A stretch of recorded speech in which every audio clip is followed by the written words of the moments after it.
So this is Intro to Web Programming using PHP. If that doesn't sound familiar, maybe check your schedule, make sure you're in the correct class, as happens, right?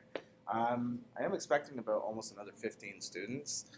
This class does not look big enough to fit the roster of 43 students that it's supposed to, so that could be interesting around midterm when everybody shows up. We'll have to see how it goes. If not, we might have to move our midterm to a larger area for that purpose. Anyways, I'm Sean. I have two slide decks that we're going to go through. It'll be the only two slide decks you ever have in this class. Everything else after that point will be interactive coding, obviously, because this is a programming class. Nobody wants to sit and watch a lecture. They would rather be doing something a little bit more productive, right? So we'll do these two slide decks, get them out of the way. The next step will be to install our IDEs and web development environments that we need. And then the last step, we'll do a little bit of PHP syntax and then call it a day. I've taught this twice this week already, so this is the third time. That being said, we usually end about 9:30. It will be hopefully when we get out. So nice, a little bit early, just hopefully a little bit early. All right, so let's get into the first slide deck, the introductions and expectations. I hope you don't mind. Ignore the class codes, those are incorrect. I use the same slide deck for every class I teach, and I teach a whole wide variety of classes between JavaScript, the MERN stack. I teach Intro to Programming, Bitmap and Vector, Information Architecture. I teach a whole whack of different things, and because of that, I just use the same slide deck. So just ignore the course codes there. Your course code is 1006. It should be the course code that you have for this one. Yeah, so I'm Sean, the bald guy there. That's my cartoon representation that I created when I taught Bitmap and Vector. I've been programming for about 19 years. I started with PHP and MySQL way back when it was cool. It's not cool now. I do mostly programming with JavaScript. That's my primary language at work, and Ruby is the other language because we're supporting some legacy code. And we have quite a large application at work, over 3 million lines of code. And we support that. I work for a company that builds tools for SEO optimization, so SEO marketers. Essentially, in layman's terms, I scrape Google. I go and scrape search result sets from Google. That's my job. Yeah, so I've been programming for 19 years. I know many different languages. I've gotten to the point now where it's really just syntax. You will too, at some point, where once you understand the architectures of programming, the actual language you're working with just becomes just syntax. Some languages kind of throw that on its head, like Golang and Rust, but most languages usually follow the same principles. What else? My industry experience, I came to school here. I completed the WBAM program, which was the Web Design and Animation program way back when Flash was still a thing. We used Flash for animation. After that, I did some various freelance projects till I landed a job at G-Shift. I worked for G-Shift for 1 year and then went out on my own, tried to do some stuff on my own, worked at Georgian College teaching in 2014 or 15. And then went to Fireside Agency, did that while teaching, and now I'm back at G-Shift, which is now known as Intent, which was acquired this year from a company in Vancouver. Same thing, still same platform that we're using, just now we have a different company who runs us and pays our bills. And I still teach here, obviously. I've been teaching here for 4 years now. Solid. I also did a little stint at university, very tiny little stint for 8 months. I did game development. Turns out I don't know math at all.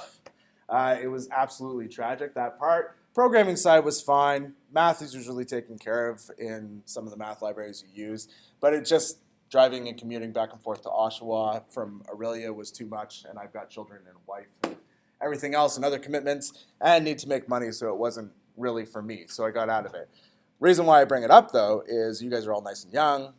Your program actually bridges into the UIT program, which means you can actually start 2 years into your bachelor's degree from this. So once you graduate your programming analyst or computer programming courses, you can start 2 years into your degree at UIT, either in information systems, information security, or into game development. And those bridge programs, they're all over the world. Georgian has lots of bridge partnerships with different countries, including Ireland. So if you ever wanted to take off to the UK, there's a bridge program in the UK as well that you can bridge into and then complete your degree, if that's something you were interested in. So my expectation is pretty easy. I do tend to like to teach a class, so I like it when people are here. You know, the whole idea of no people in a class would suck. I've never had that, thank God. Usually I have about 20 people on average. But I do lose usually half of you over the next 6 weeks, and then on the midterm, all of a sudden 40 people show up. And it's like crazy, okay. So I would like it if you were here. It's obviously easier to teach faces than to teach nobody. In addition to that, I do record my lessons, but sometimes they mess up. The recording isn't always a guarantee. I get busy and I don't necessarily upload to YouTube right away. It could be like a week before you get that recording. So being here ensures that you actually get what you're paying for, which is the lesson, right? So I would recommend coming. It will definitely benefit you better for what you're paying. Ensures you get your money's worth, obviously. I know international students pay way more than Canadians do, so and there's a lot of you. So I would definitely, that money might as well make it worth something. Plus class discussions become a strong part of learning right now. I know everybody's kind of shy. You don't know me, I don't really know you. But over the next 14 weeks, we'll get to know each other, and class discussions will occur, and sometimes they can be invaluable. It is often that doesn't matter what the lesson plan is, we will veer way off course and go do something else just because somebody brought it up and we decide to go try something or test something out to see how it works. And if you're not here, you'll miss that integral part of learning. Just keep that in mind. Cool. Be on time. I always start 2 minutes into class. Today I start 5 minutes just because people are finding it, and we're in a very weird building. This is the first time I've ever taught in the medical building, like ever. I don't know why we're in the medical building, but whatever. So I always start 2 minutes into class. Usually that seems to be the magic number for the people that are going to show up. So you have till 7:02 to get here. It shows your dedication, right? Proves your value and worth to your colleagues as well, because when you treat your class as that you're dedicated as a priority, it shows people that you actually are taking your studies serious and you take programming serious. We are going to do group work. So it's kind of a way to prove to your colleagues that you are a valuable member of a group. So that kind of thing. Cool. Participate. Obviously, I don't want to talk for 3 hours alone. It's boring. I do like interaction, right? I'm a very social person. So please, if you have any questions or anything like that, stop me. I'll be happy to answer them, or we can have a discussion about it. Questions asked also help other people to understand. So the question that is on the tip of your tongue might be a question that other people have as well. So it's definitely worthwhile to ask. It also helps me to kind of put a face to a name and learn who you are and that kind of thing. I don't do the whole meet and greet thing where we go person by person, you introduce yourself, because I find that just takes up a lot of time. And I won't remember your name right off the bat. Usually it takes a few interactions for me to remember you. Cool. Academic misconduct, that horrible subject. My whole thing is just be legit, right? I'm sure we know what's illegal and what's not illegal and what's considered copyright and plagiarism and stuff like that, so just make sure you don't commit those things. If you're not sure what is or what isn't considered academic misconduct, you can just ask me. Send me an email, talk to me on Slack. We'll talk about the Slack thing in a minute. Or talk to me before class, and I'll let you know if what you're about to do is academic misconduct or not. Generally, if you take your project and give it to another person, that's academic misconduct. If you copy and paste directly from the internet, you're likely committing academic misconduct. Or if you hire a Fiverr, which I've never experienced until last semester, where I had a student hire a contractor to actually complete their project for them. If you do that, that is 100% academic misconduct, and I will guarantee you're not at the college. So... All right, signs of academic misconduct. Yeah, we already talked about that. This is how the college handles it. They do the first offense, you receive an immediate 0, blah, blah, blah. You guys have probably heard this already. The big thing about the college is they kind of changed the way they handle this. They now drop it into the instructor's labs. The whole idea is if you commit academic misconduct, I have to sit down with you, give you a form, you cry and fill it out, and then I take that form and I have to give it to Ross and then to the registrar's office, and all this happens before 5 p.m., which I can't do because I work till 5 p.m. So the college also gives us permission to just do whatever we want. And so what I do is if I catch you cheating on whatever it is, I zero it out. You do it again, I zero out your whole program, like for in this class, and I won't mark anything going forward. And then if you want to get like disputed, then you have to go to Ross, which means he starts that whole process for me, and I don't have to do that. So just keep that in mind. And I always know cheating. I always catch it. Never fail. I usually run software that helps compare things to catch it. Yeah, that's all that crap. Already talked about that. Why I care if you cheat? Cheapens the industry that I work in, obviously. Makes it not worth as much. Cool. Awkward subject passed. Let's talk about due dates. So I work a 40-hour week at my job. I work at this job 3 days a week. Plus, I also volunteer at my local library teaching HTML and CSS. I do that for absolutely free. I don't get paid for that. But it helps bring coding to an area because I live in Aurelia. So it helps bring coding to Ramera, Bracebridge, and all the surrounding areas where it's more country kids, right, that don't necessarily get the opportunity to learn code in their high schools. So that allows me to teach code to those people and help get them to, enroll in college and stuff like that in those type of programs. That's why I do that. But that being said, when it comes to due dates, I'm pretty strict about due dates just because of my own availability to mark your stuff. So if you need an extension, I usually like to make sure that you've done some sort of progress and you're not just coming to me with nothing completed whatsoever and you're asking me for an extension when you've had 3 weeks to complete something, right? That kind of thing. So just make sure you've completed something, you have something to show, and then I'm usually pretty decent at giving an extension. That being said, if I find that the class is kind of crawling along a little bit, I will create my own extensions as well. So if I feel like there's not a chance in hell you're going to get that one thing handed in, I'll usually extend the due date for a period of time. So what else? I also give grace periods periodically. If enough of the class actually asks for one, I will sometimes just make a grace period of like a couple weeks or whatever. That being said, our actual assignment in this class is not that bad. You're not going to have labs and assignments in this class. You will have one project. The project's broken into 5 parts, and then there's a 6th part, which is like a presentation write-up thing. Because I find that when you do a lab, an assignment, and a project, and it's all literally on the exact same thing, you're just repeating the process 3 times, plus following me in class, doing the same thing again for a 4th time, it just becomes super redundant. So instead, what I like to do is just give you a lot more flexibility with your time, give you one project, and then you can kind of do your own thing within that project, obviously completing the requirements that I'm going to set for you. But I leave it open-ended so that you guys can kind of create what you want. But then you don't have such a heavy workload with my class and all the other classes as well. We'll talk more about that when we actually submit one of the project parts. Submissions. This is not entirely accurate.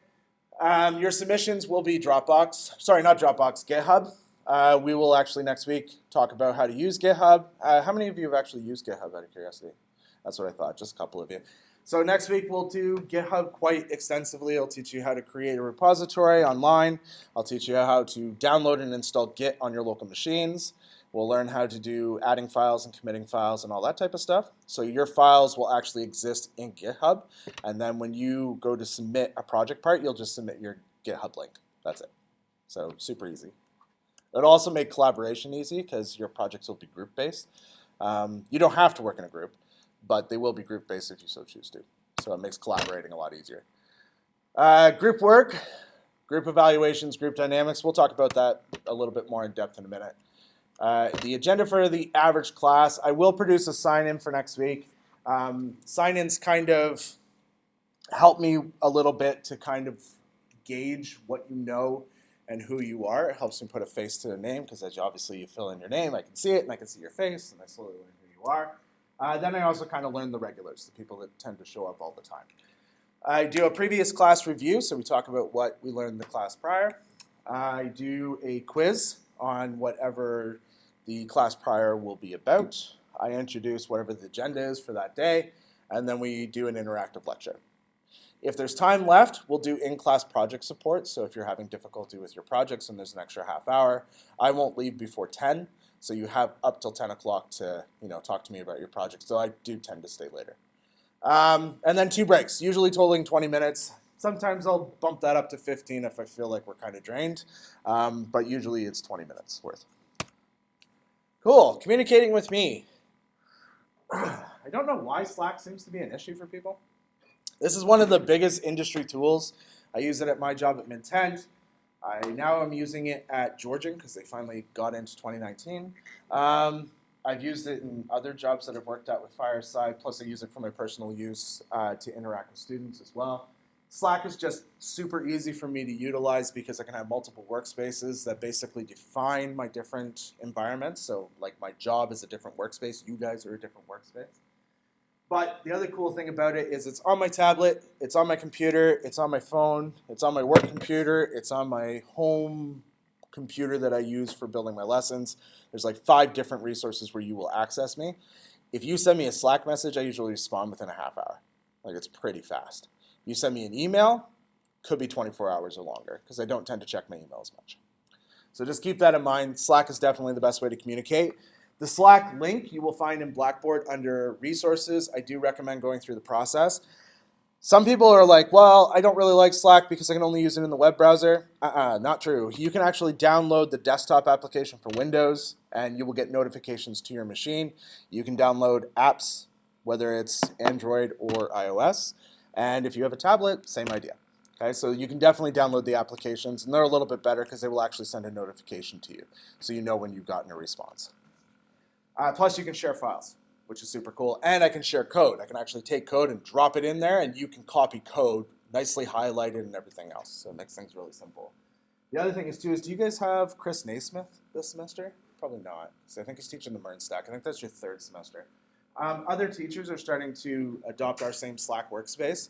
So you may wind up with a teacher that is using Slack, that is using the same workspace that we're using, so you can communicate with them through there as well. Not that adding workspaces is that difficult. Otherwise, you can communicate with me before class. There's these 3 different rooms. On Mondays, I'm in K324, which is that way. On Tuesdays, I'm here. And then Wednesdays, I'm in E104, which is back there. So I'm kind of all over the place. They're all 7 p.m. I get here at 6. So feel free to come find me, because from 6 to 7, I can help you with whatever it is that you need help with. Otherwise, your last result is to email me. That's your last step, okay? Cool. Any questions about any of that? No? Awesome. Let's jump into the course syllabus. So I'm going to mirror my screen here.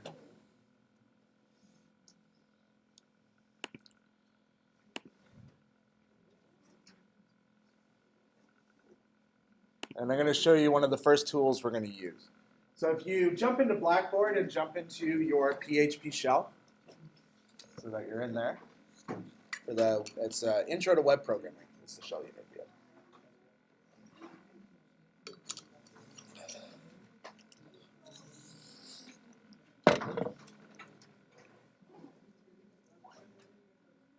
I've created this wonderful folder at the left-hand side called Resources. The reason why that's a wonderful folder is because everything you need, like the Slack link, downloads for the server we're going to be using, downloads for IDs, any helpful things like my GitHub repo so that you can get the code that we do from week to week, the lesson videos, the lesson plans, all that type of stuff you can access from that Resources. So Resources is super helpful. If I find other things that we're going to utilize, like documentation, I'll put the PHP documentation in there. Any other documentation like MySQL. The MySQL documentation is not all that great, so I might find a better resource for that. But all that information will also be in there as well. So it's definitely worth your time to keep track of that. So if you scroll to the very bottom, you will see that there's a link in there called Lesson Plans Application. If you click on that, you'll come to a page. Hold on, let me log out so that we see exactly the same thing. You'll likely come to this page here, where it shows the 2 different courses. Obviously, one's JavaScript. Don't worry about that one. The top one is the one we want, the Introduction to Web Programming. And that will take you to this page here. So this page, you can see there's 2 lessons in here. Obviously, the second one we haven't got to, but you are welcome to look at it if you want to jump ahead. The cool thing about this application is I code my lesson plans usually Fridays and Saturdays because it takes about 16 hours to put them together. And as I do them, you will see them live updating here. So you can actually go check and see the stuff that I'm building out on Fridays and Saturdays and actually kind of keep up ahead or jump ahead if you so choose. We're going to work on the introducing PHP one, so go ahead and click that. Cool. And this is the lesson plan, which usually reads more like a textbook, just to give you a heads up. And this document is always in flux. I'll probably add more information as we go along. So even though you might look at this today and it reads this way, in a week or two, there might be more information. So it's usually worthwhile. Think of it like a wiki, more so. All right, cool. So we are going to go through this first part, the introductions and expectations. Already introduced myself. Class etiquette, the only big thing I kind of push is don't talk when I'm talking. Because it makes it very difficult, because even though I might not really hear you, the person beside you will likely hear you, and you might be causing them not to be able to hear me. So just keep that in mind. We already talked about that. We already talked about the typical class. Cool. Let's talk about the overview of the next 14 weeks. The syllabus is online as well. It's under course outlines or something. What is it called? I always forget the field that it's under. Course information. That's what it's under. It's under course information, and it will break down things as well, but this is a little bit more granular, I would say. So over the next 14 weeks, today we're going to do the introduction of web programming. You guys are going to learn what web programming is, how you use it in the industry, and what tools we're going to use. Plus, we're going to do a very, very tiny little bit of PHP syntax, and I mean, we're going to jump into like week 3 of PHP syntax. We're going to get right down into the nitty-gritty and just code out some stuff that you're not going to fully understand, but you're going to see some cool stuff, which is good. Next week, we're going to actually take it slow. We're going to do PHP syntax, starting with commenting, heading into variables, repetition structures, for loops, decision structures, those kind of things, right? And the reason why we do it all in one class is because you guys are programming students. You've done your intro to programming class. You've done your programming with Java. So now it's really just taking those concepts that you've learned, like decision structures, repetition structures, variables, arrays, stuff like that, and match them up to PHP. What we will wind up with by the end of that class is a cool little cheat sheet that you can keep with you so you can do quick reference to different PHP structures, right? So when you need to create a PHP structure. We're also going to do a small HTML review. We're just going to build an HTML form, which I guess you guys are probably, 4 months since you guys touched HTML? Yeah, so we'll do an HTML form and just recap a bit of HTML. But in addition to that, we're actually going to take our HTML form and send information to a PHP script and actually parse that information. The third week, we're actually going to involve our MySQL. I wait 3 weeks because I find that the MySQL teacher usually starts to get to insert statements by that point. So I'm right in line with them. So we can start doing select statements and insert statements in PHP. This course works best when it's working in parallel with the MySQL course. Unfortunately, because I don't know the MySQL teacher, we don't tend to pair our courses up, and sometimes I wind up going a little bit ahead of them. I try not to, but sometimes that happens. So we're going to do basically insert and select in that week using PHP. I call it Crud. This is a common word in web programming, Crud, and it stands for create, read, update, and delete. Those are the 4 most common steps you will do in web programming. Doesn't matter what language you're working with, those 4 steps will be the most common things you do. So our week 3 will be these first 2 pieces, create and read. Week 4, we're going to take a small break. We're going to do input validation, where we actually validate the content that comes from the user. And then we're going to do basic authentication, which will be how do we hash a password, right? So how do we make this password not raw data in our database, but actually something that can't be decrypted. So we'll do that in week 4. That should give your MySQL teacher time to get into how to update a record and how to delete a record, because in week 5, we're going to do the update and delete prod in our PHP. After that, week 6, we're going to learn to deploy. So deploying is where we take our code, we put it into GitHub, and then we tell a server to basically read from our GitHub and boot up an actual web server available to the internet. We're going to use Heroku. That being said, I've had students in the past ask if they can use their Azure account because you guys got a free Azure account. I've had some want to use DreamSpark, which is totally fine. Even Amazon, right? I don't really care what you use, but the one I will be teaching is Heroku, which is pretty much a big industry beast anyways, so it's not like you're going to lose anything by learning to use it. Cool. Then midterm. Midterm will be 5% theory and 10% practical. That's the breakdowns of the mark, so it's worth 15% in total. The practical is usually pretty simple. I'm not sure what I'm going to do for the practical yet. I usually do group-based practicals, which is kind of odd for people. I might not. I'm not sure yet. I'm debating. Week 8, we're going to get into building PHP classes. So PHP is a object-oriented programming language as of PHP 5. PHP 7 makes it even better, adds some strictness to it if you want it. So we're going to learn classes, and the reason why we're learning classes is because we're going to build our own model view controller system. So you guys will learn how model view controller system, the actual design pattern works, because we'll build out our own model view controller system from scratch, which is great because next semester, after you guys get back from your co-op, you'll be doing ASP.NET MVC, which is a framework, and it kind of obfuscates a lot of the design from you. But understanding this at a granular level will give you more strength in understanding what you're actually building. It'll also help you with the MERN stack in your semester 3. So that'll make things a lot easier for you. And then if we have time, so that will cover our creating a router, our views and controllers, our modeling system. That's all part of the MVC. The last week will be search, filter, and sort data. If we run a little bit behind, I don't mind leaving that out. It's totally fine. We'll learn how to do filter and sort data in your MySQL class anyways. If that's the case, what we will do is just use a JavaScript library known as list.js, and we'll implement list.js, which will give you the same kind of features. Not quite the same as doing it through PHP, but still pretty cool. Any questions about those? And obviously week 14 will be the final. No? Cool. So our example project, the example project is the one we'll be building in class together week to week. Obviously for the next couple of weeks we won't be touching this, but week 3 we'll start building it. It's going to be a dynamic online resume that you can actually submit for your co-ops. So you can create a link to it and all that type of stuff and hand it out to your prospective employers, and they can actually take a look at your skills and your objectives, your work details, stuff like that. But we're going to build it dynamically.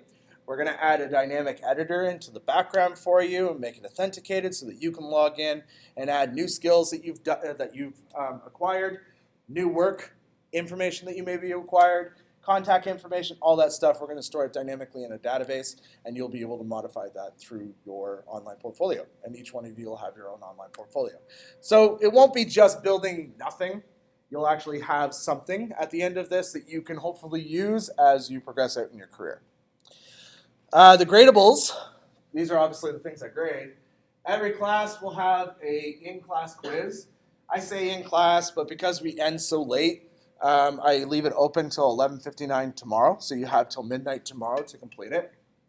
At your leisure, you get 2 attempts, so obviously I don't really care if you work with a friend on it. It doesn't really matter.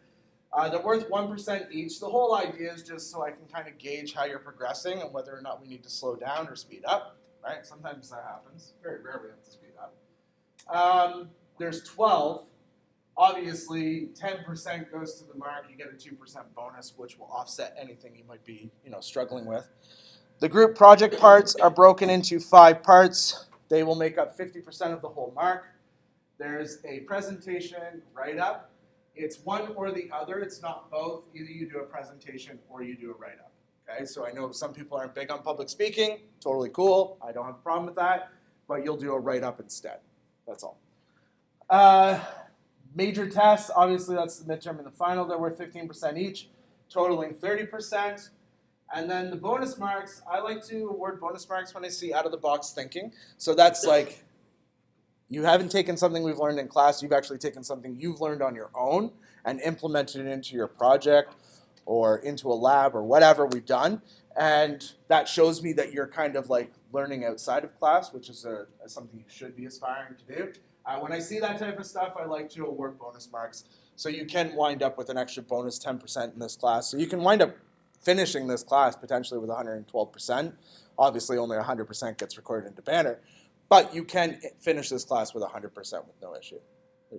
It's not unachievable by any means. All right. Any questions about the gradables? No?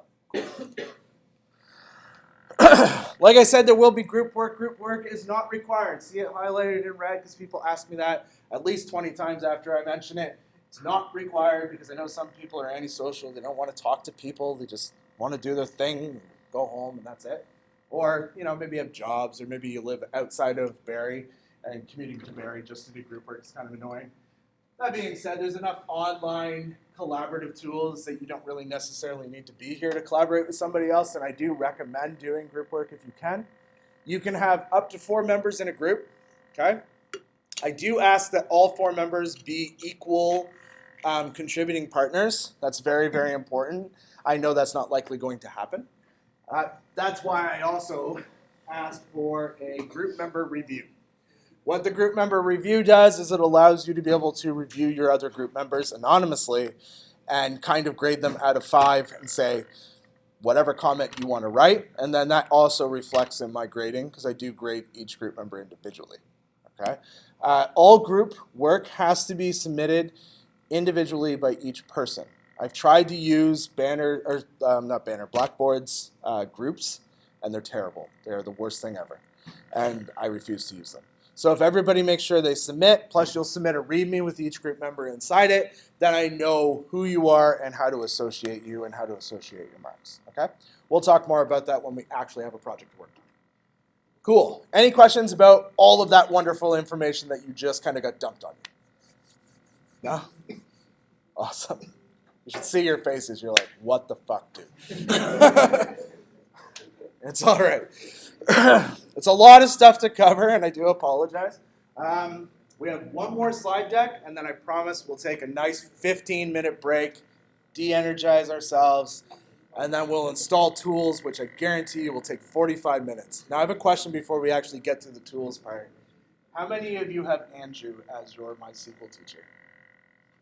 A couple of you. Cool. That's going to suck. Did you install MySQL, the actual library? Or did you install Xampp? Xampp, okay. So we're going to use a tool called Xampp. And the problem is, you guys all took networking, right? Yes, you did.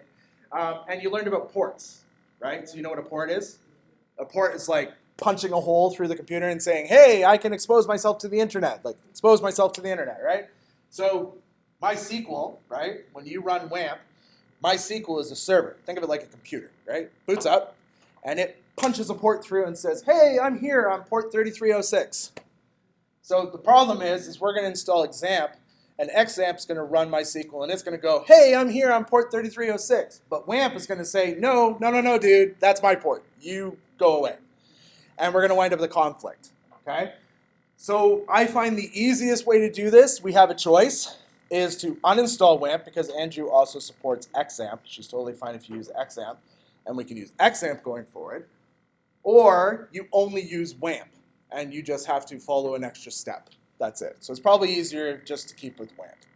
If you installed MySQL using the library, like what does Windows use? Is it wget to access those? You guys have no idea what I'm talking about. If you installed MySQL, like the Workbench way, and went and grabbed just the MySQL server and booted that up, and it's now a service on your computer, we'll have to address that separately. We might have to uninstall that and just use Xampp for you, okay? Totally cool, but that's usually why it takes like 45 minutes to go through installing tools, because everybody's environments are so wonderfully different, and it makes it a nice headache to do, but once we're done, and that's it. Every week going forward, we don't have to do it again, so that's a good thing. All right, before we do that, let's quickly run through introducing web programming and PHP.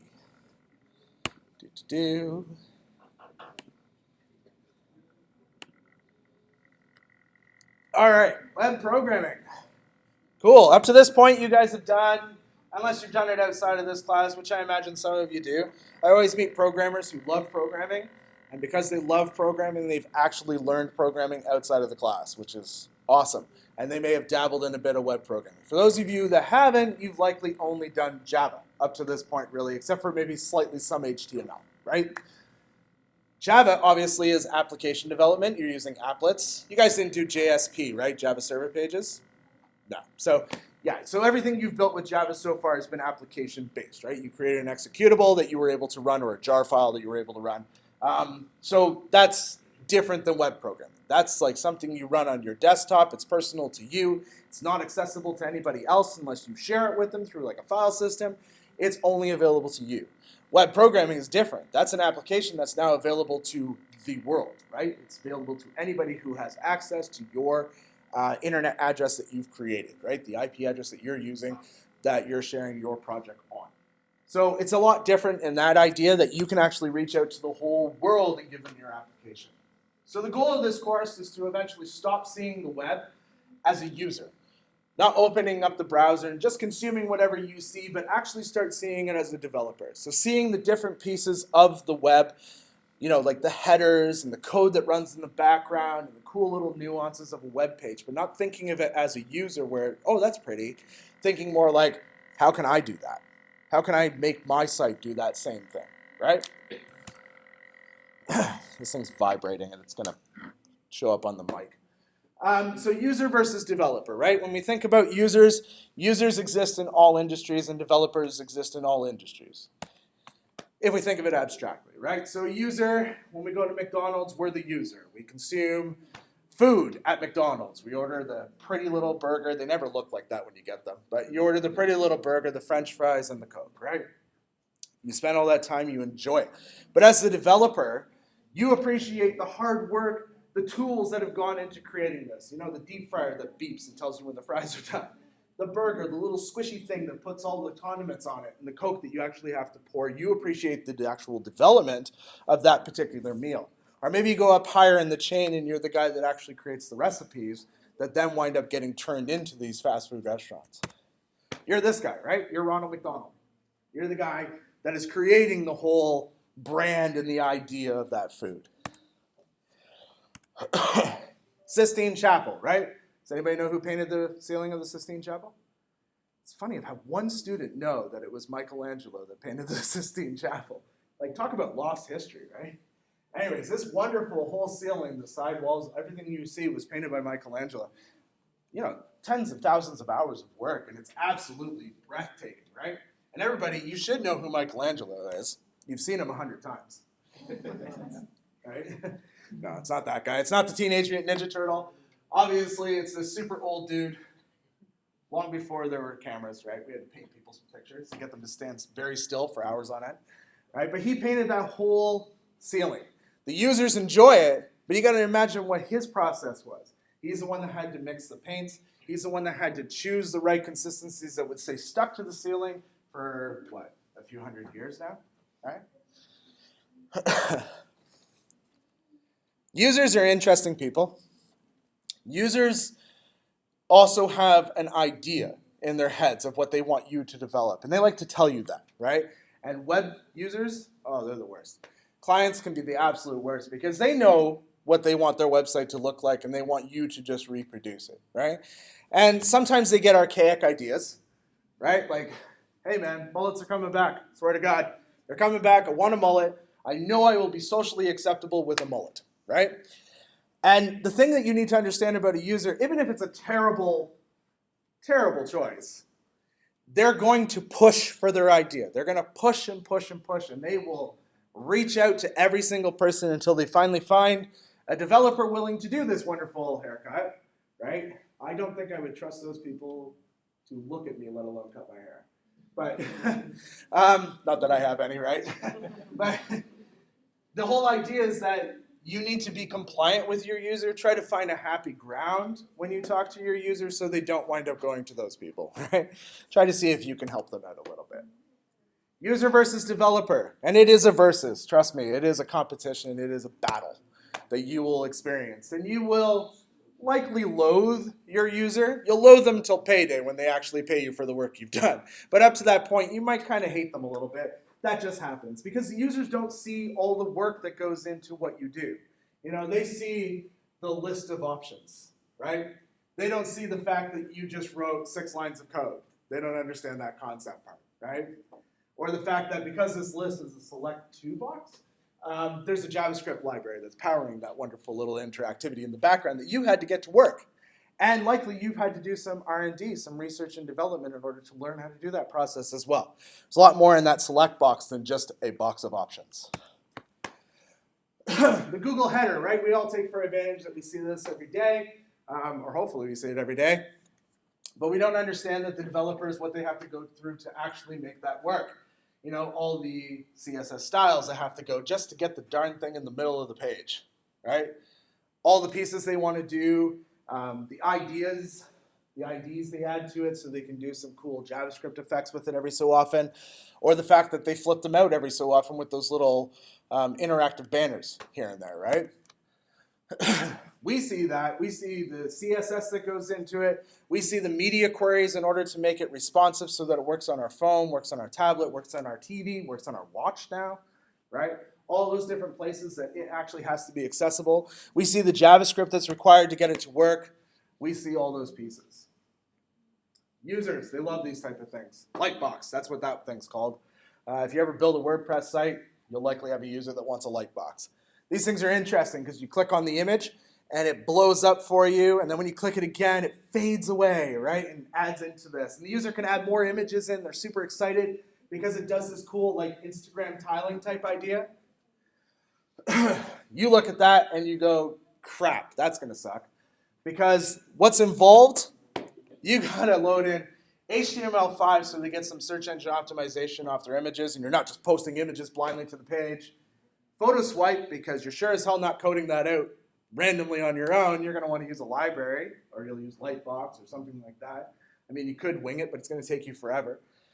MySQL, so they have actual place to store their paths, not their images, their paths to their images, right? So where their images actually exist on the computer. The images themselves, they need to go somewhere. You need to actually store the actual bitmaps, PNGs, SVGs. Hopefully you're not using bitmaps.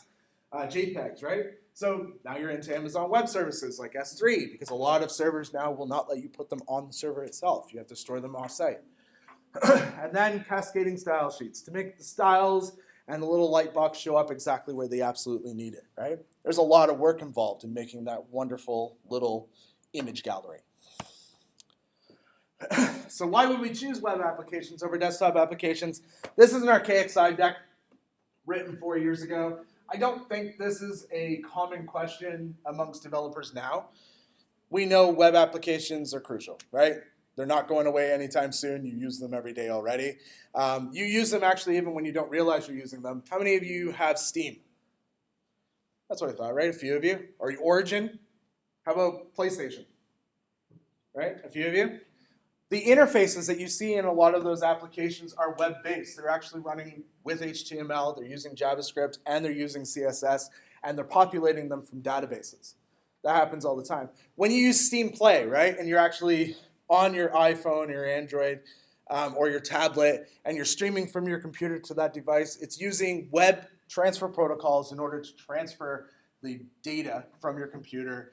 Obviously, it's just a video feed at the end of the day, but it transfers that information to your phone. It also interprets your interactions to your input so it can transfer those back to the computer and register those as, controller actions and stuff like that. That's all done with web technologies, right? Web technologies are definitely a huge part of the world. You might still build a Java applet, but it's very likely at some point in your career you're going to start embedding web technologies into your Java applet, like SQLite databases, MySQL databases, offline or off-site databases like Elasticache and stuff like that through Amazon. All these other different web technologies, you're going to likely start embedding those into your applet because at the end of the day, people want multiplayer, people want interactive applications, right? So those all become crucial. So I don't think it's a versus anymore. It doesn't exist. The two things need to exist together. So how does the web actually work? Isn't that the million-dollar question, right? When we look at a static website is what you guys were building. Did you have Scott? Scott McCrindle? Who did your HTML?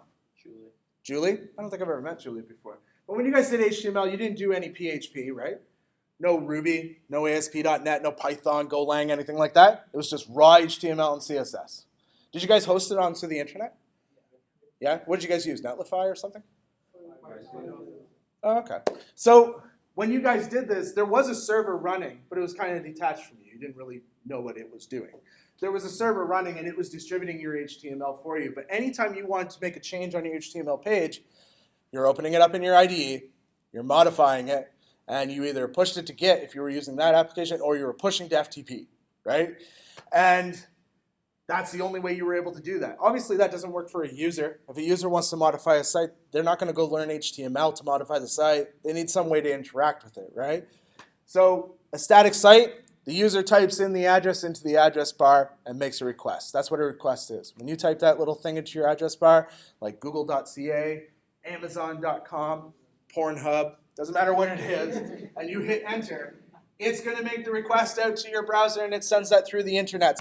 That's going to hit a whole whack of these little servers known as DNS lookups. What a DNS lookup is that address, google.com, is not actually google.com. It's like 176.128.3.4. I'm making that up. I don't know it off the top of my head. But it's known as an IP address, just like your street address. Essentially the same idea. It basically says, that computer, last time I knew, was over there. That's what that address basically says. So that runs through and it goes and checks it over there, and then that guy says, no, it's not here anymore, dude, it's over there. And then it goes over there, and sometimes it might do that 35, 40 times before it finds the endpoint, but it happens so fast that you don't even notice that, right? But eventually it gets to the endpoint, and you wind up in their server. That's where your stop is. Finds that server. That's what that address is doing. And once you hit that server says, cool, what are you looking for? And you say, well, I'm looking for index.html. And the server says, literally, I'll see if that file exists. That's what it's looking for. It's looking for a file. And the file is literally called index.html. It's not some magic that happens on the internet. It's actually looking for that. Even though you might not see this, and all you might see is the slash. You might not see this at all because many servers automatically assume that if you don't put anything after the slash, that's what you're looking for, right? So the server's going to go look in its file structure. It's going to see if it's there, and then it's going to return it back up the chain to the request, to the requesting IP. So when they actually make the request, they send their own IP information down the chain as well, right?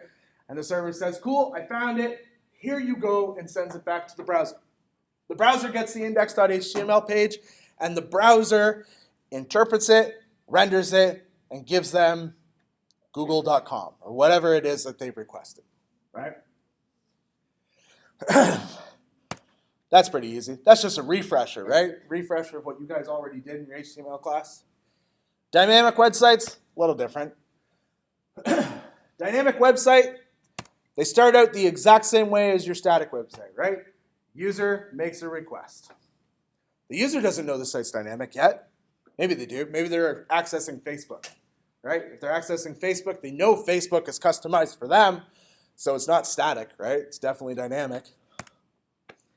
They make the request, follows the IP address, does the DNS lookup stuff, finally hits the server for Facebook.com. Facebook.com says, what are you requesting? Interprets it, figures out what it needs to transpile what you're requesting. You're asking for index.php. Well, your internet browser doesn't know what that is. Has no idea. It's like, I don't know what index.php is. I've never seen that extension before, .php, right? It's like, I only know HTML. I only know images. I know PDFs. I know text. I can even do a little bit of VB script. And I can do JavaScript. Those are the things that I understand. If you want me to interpret this PHP page, you're going to have to interpret it first and give me some HTML. So the server says, no worries. I've got the PHP binary on my system. I will use the PHP binary to interpret it, and then I will send you something you understand.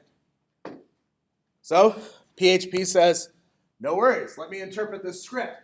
And as it goes through the script, it's going to start retrieving all of the data it needs to build out whatever it is it's trying to produce. So it might reach into the file system to grab other information, maybe other files that make up the page. Might reach out to the database to grab some data from the database that the user has put in there that's personal to them. Or it could even reach into an email folder and actually grab emails and parse email information and put it into the page as well. I've tried to do this before. This is a nightmare. This is not easy to do. Once it's done, it has its complete PHP. It's parsed the HTML or the PHP on the page, converts it into HTML that the server will that the browser will understand, and passes it back through the server. The server then transmits that back to the browser, and the browser's like, cool, that's stuff I know. And it renders out that HTML to the user. What are the benefits, though? Right? The benefits are that data and content is pulled from a database, an API, or a file system, meaning that data to the user is personal to them. Right? So when you think about Facebook, it would be interesting if we all had the same Facebook account. Wouldn't that suck, right? We'd all have the exact same friends. So think of your mom's friends. Those would be your friends, right? Everybody would have the same friends, and that wouldn't really work. It wouldn't be personal to you. The thing that makes Facebook so interesting is that you get your own friends. You don't have to be friends with your mom's friends. You can be friends with your own friends. That's what makes that interesting. Could you imagine if Amazon was static, right? And you were going to order something. Think about it. When you order something, it removes from the quantity. Could you imagine the poor developer that every time you order something, he's like, oh, shit. And he's got to go update the quantity, right? Because it has to be manually done if it was static. Oh, God, no. We need dynamics so that it happens automatically. That's a good word. Automatically. Love that word, right? Static. Everyone receives the same content. Like I was saying, dynamic, custom for anybody that's currently accessing this site. Updatable, new, refresh, right? When you go see the news, you get new news all the time. And that's done because they can easily add new news articles to the site as they choose. Data content mutation on a static website has to be done through an IDE, right? Has to be done or with client-side scripting like JavaScript, but then it doesn't stick around because the browser is stateless. Stuff doesn't just stick around, right? Whereas with a dynamic site, data is stateful. You can actually write to a database. You can write to a file system. You can write to a mail browser if you wanted to. You can write to wherever you want to store their data. And then lastly, validation and sanitization. When you fill out a form in the browser and it says, hey, this field's required, that actually doesn't mean anything. Do you know you could get past that? It's really easy to get past that.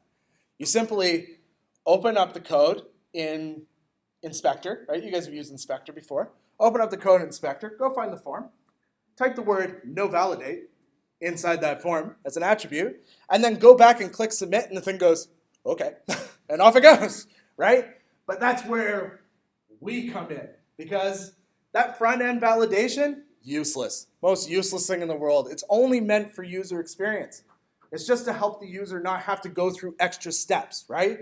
To be able to complete what they need to do on that page. So what do we have to do on the back end? We have to validate, because before we stick anything in our database, we validate it, because we don't trust clients, ever, right? Don't trust the user, because you don't know who the user is. So when we talk about data, we talk about what is data, right? And we talked about Facebook, so that's your likes, right? That's data that gets stored in the database. Your name, right? All of your friends, all those associations get stored in the database.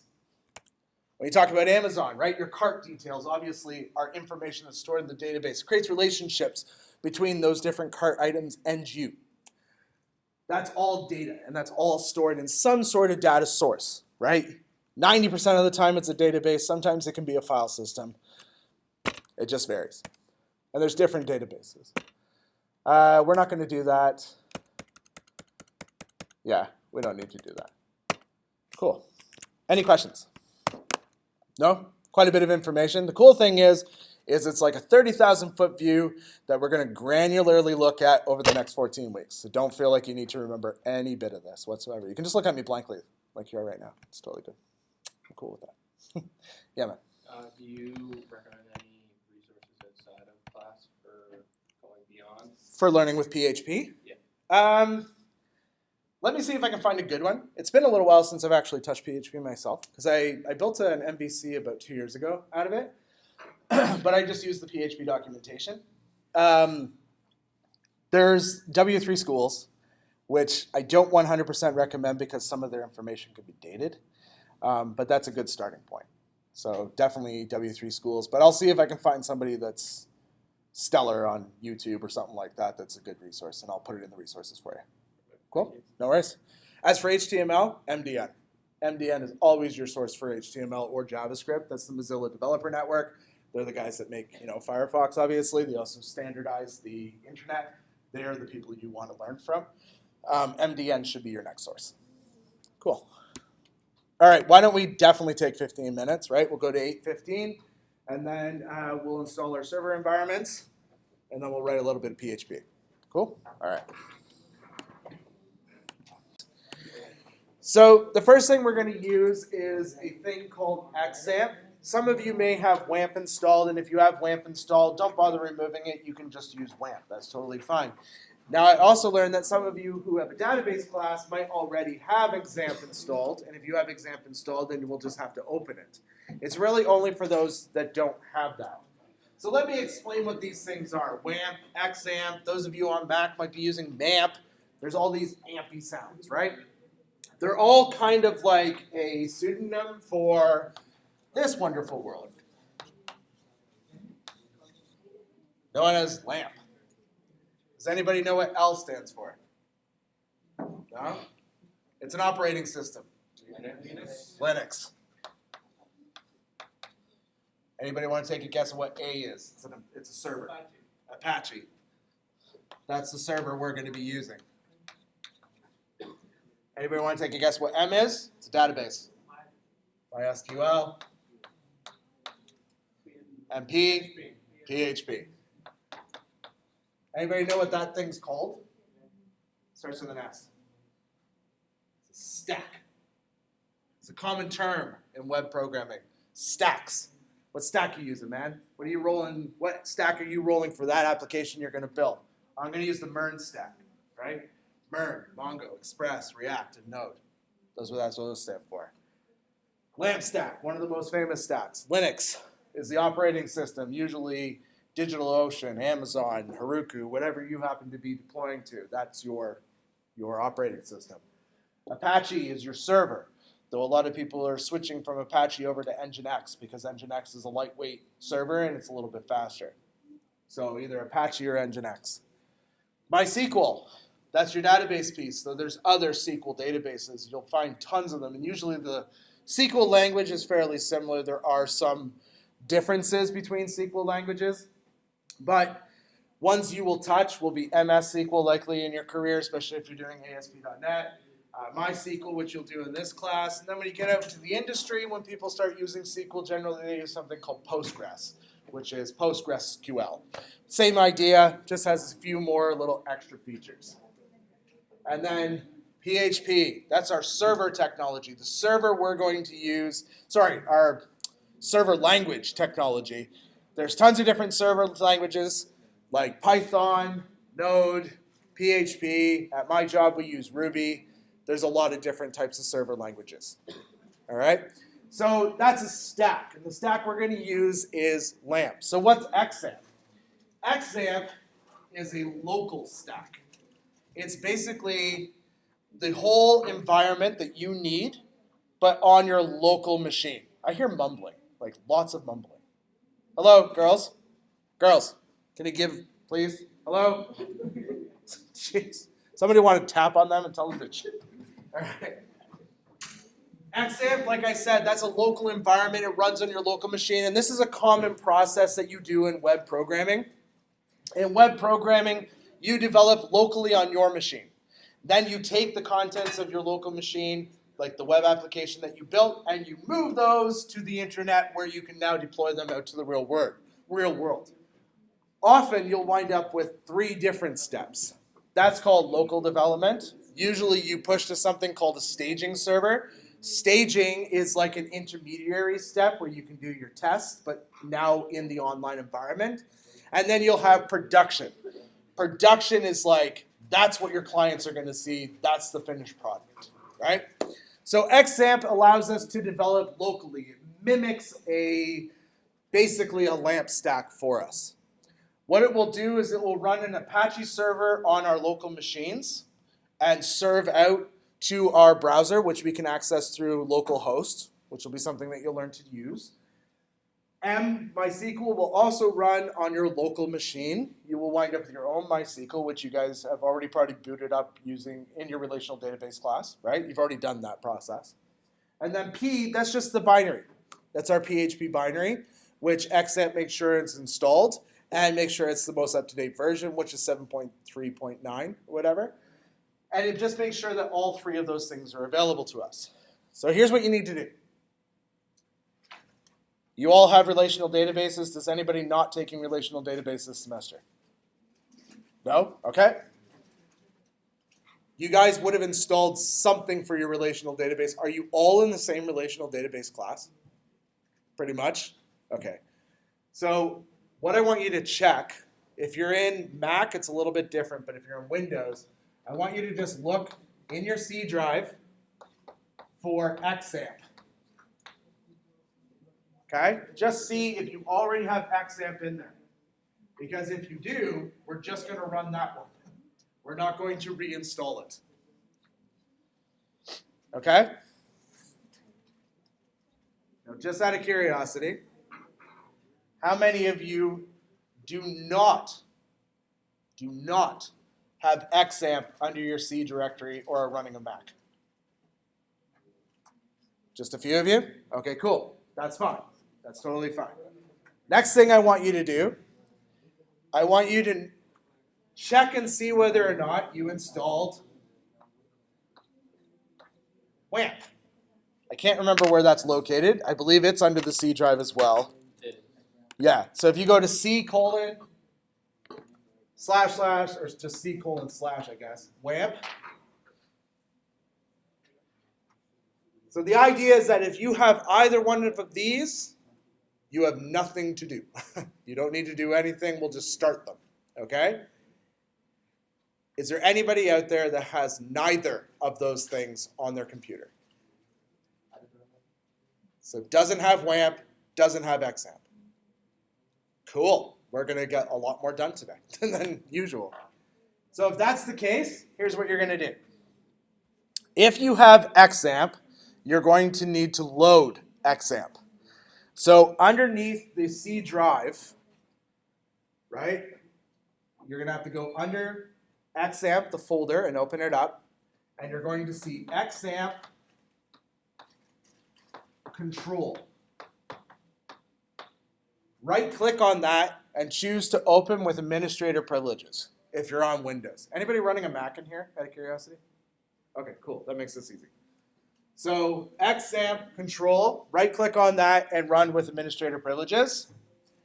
And if you're using WAMP, what's the WAMP executable? Is it like WAMP control? Probably not, WAMP manager. If you're on WAMP, you're going to run WAMP manager. Unless it's already running, which you will know because you will see a little, I'm going to draw this really terrible. Looks like that kind of, like a weird squared off W in your taskbar. You might have to click the little arrow to go see it. It'll be over on the far right of your screen. Either way, you likely have one of these two. Okay? So now, the unfortunate thing about Xampp is the actual control panel, depending on what operating system you're using, looks completely different across all three operating systems. So the control panel on my Mac does not look like the control panel on your Windows machine. Anybody rocking Linux in here? No? Same thing with Linux. It looks completely different too. All three look entirely different. Why? I don't know. That was just the way they went. So I think WAMP looks the same, but whatever. I'm going to just load up an image for it.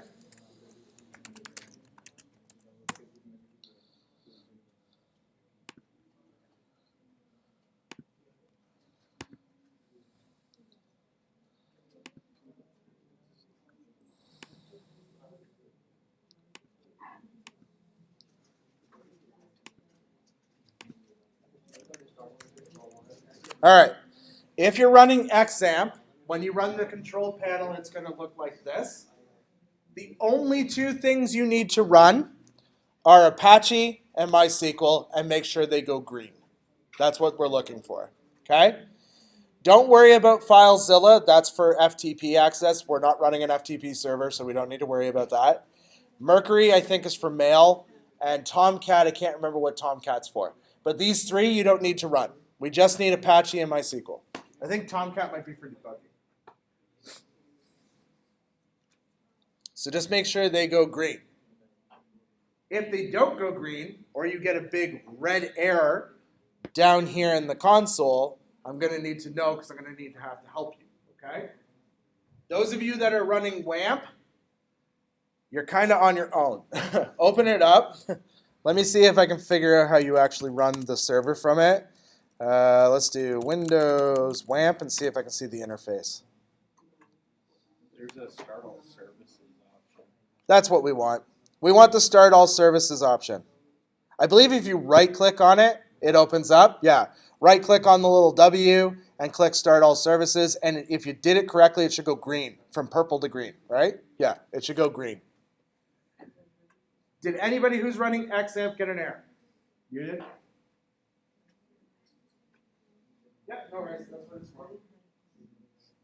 If you can help your neighbor, help your neighbor. Yes. You might have multiple.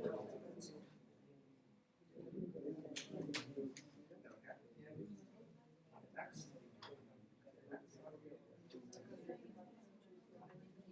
Nope. Next, I want to see if it's already installed.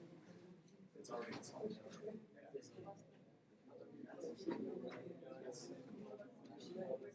All right, let's go to our file browser. I think we're already done. What's that?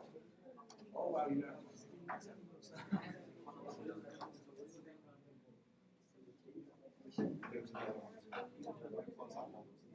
Yeah. Cool. Nope, that's in your next part. Go to the C drive. This one's not installed. This is actually installed. Yes. Right click on it. Control. Run. You don't always need to do this. Yes.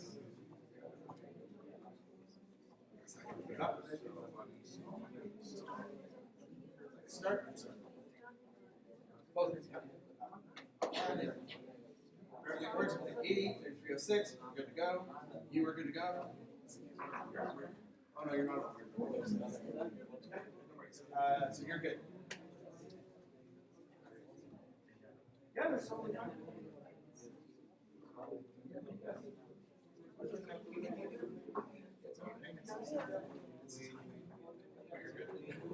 All right. You're good. Nice. You're green. You're green. You're a web or something. Cool. You guys all have green things? Now running. Wow. Are you sure you don't already have it? Are you in a relational database? No. All good.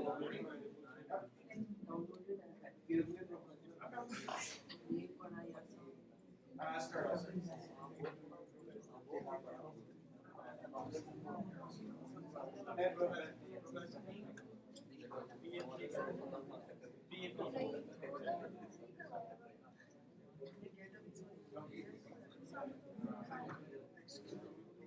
Yeah.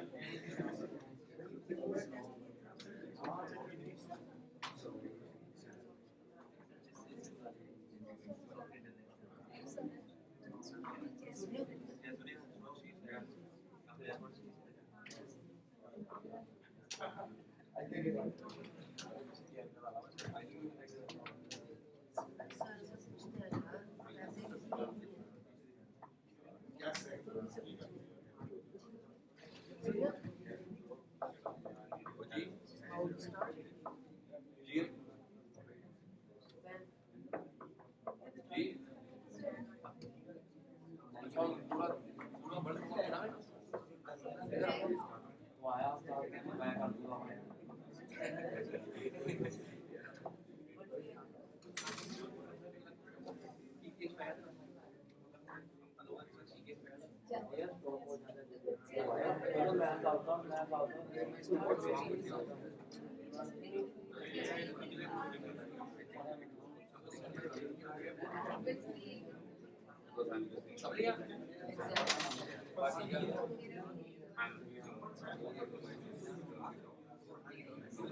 Just for using like when you're looking something up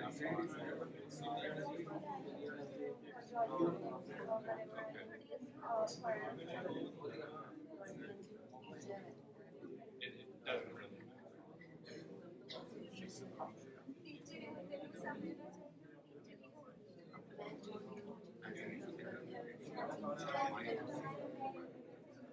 if you install builders, you have to stop those services.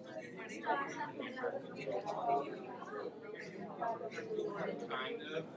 So if you were, you have a task manager, and then exit the service. So stop. So you can just use both.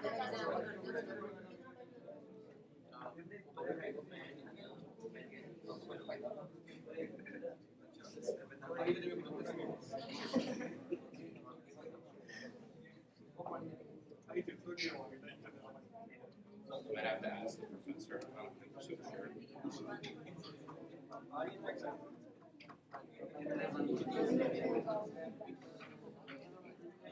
No, I've got my installed, but this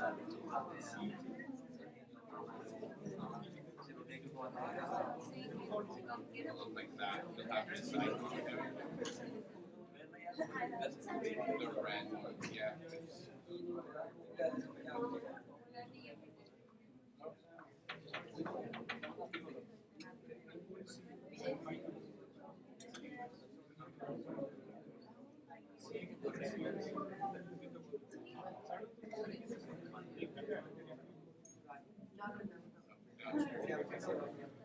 If it's green, you're good.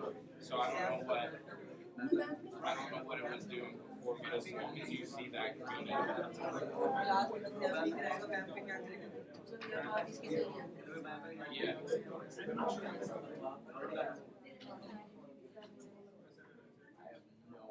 But as long as you have the green, it means it's running. So that this is the install. Oh wait, no. Yeah. So show Sean that. Still downloading? But you should be up and running. Yeah, I can take it here.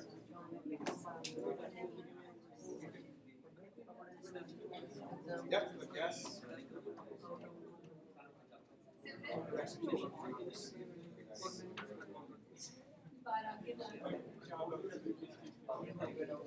Let's try reinstall it.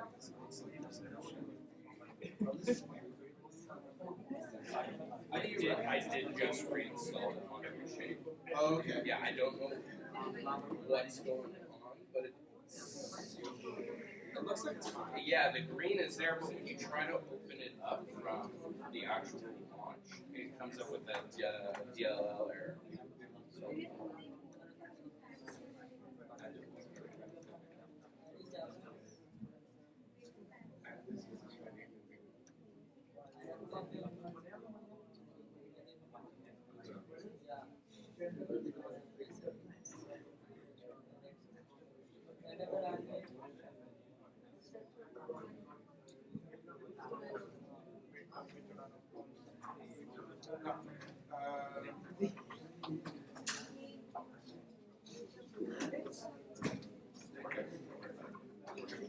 It's running.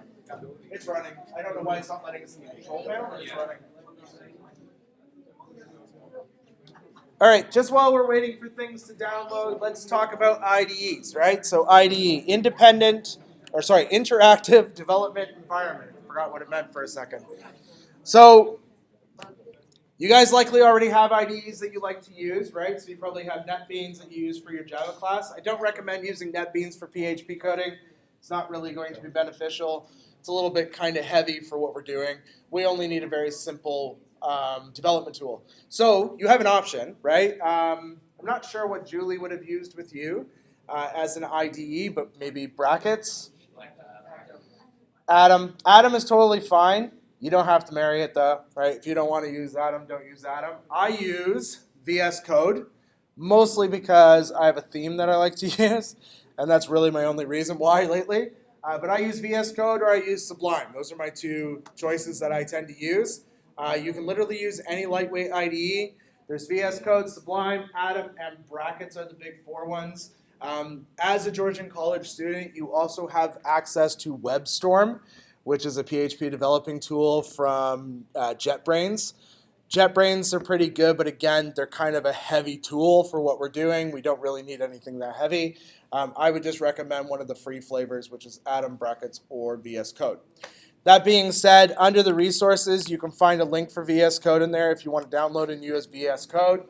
I will use VS Code. The other big thing about it is I will tell you shortcuts. Because I use lots of shortcuts in my IDE, like duplicating lines, multiple cursors, all those kind of fancy things. That being said, usually they're supported in the other ones as well. But it's usually a good idea to, learn the shortcuts for your IDE, or just follow along with me and we'll figure it out together. So make sure you have an IDE that you can use. Make sure you open your IDE, right? Might as well open it now, whether it's Atom, brackets, or VS Code. Okay, go ahead and open that up. Yeah, man. What theme do you use? Because I saw it. It's called Synthwave. Synthwave? It's a big pain in the ass to install. Oh, is Yeah. it? So you have to. I'll put up the instructions on how it's installed. Get as far as you can, and then I'll help you get the rest of the way. Because there's a couple of weirdness with it, especially on Windows. You have to actually set a permission on Windows to get it to run. Really? Yeah, you have to actually open up VS Code as an administrator to get it to work. That's crazy. Yeah. But it's cool. Once it's done, it's really cool. Well, I saw it briefly when we had it open, and I was like, what, that's VS Code? It looks so much cooler. Yeah, I love the Synthwave. It's installed on this, it's installed on my work computer, and it's installed on my home computer. It's everywhere. I just love Synthwave. All right. Is it 84? Synthwave 84? Yeah, Synthwave 84. Yeah. There's probably an instruction set there that walks you through it. Anybody still waiting for their Xampp to download? You guys still waiting? Good? Oh, no, it's still downloading? Yeah, I don't know why the internet's so slow in this building, but it's pretty atrocious. I don't have much else except for our actual, at least I don't think I do. Hold on, let me check and just make sure I'm not missing something. Oh, where we need to put our files. We have to put our files in a specific spot, and it differs depending on what one of these two things you're using.